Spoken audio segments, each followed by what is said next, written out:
கர்த்தருடைய பரிசுத்த நாமத்துக்கு மகிமை உண்டாவதாக.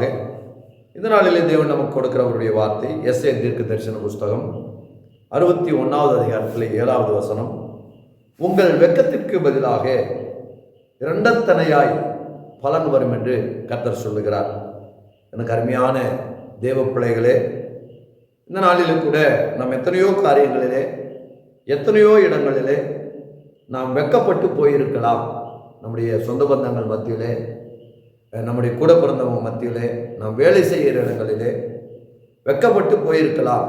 ஆனால் இன்றைக்கு கர்த்தர் சொல்லுகிறார், நீங்கள் வெட்கப்பட்ட இடத்திலே அந்த வெட்கத்துக்கு பதிலாக ஒரு பலன் அல்ல, 2 மடங்காய் இரண்டத்தனையான பலன் உங்களுக்கு வரும் என்று சொல்லுகிறார்.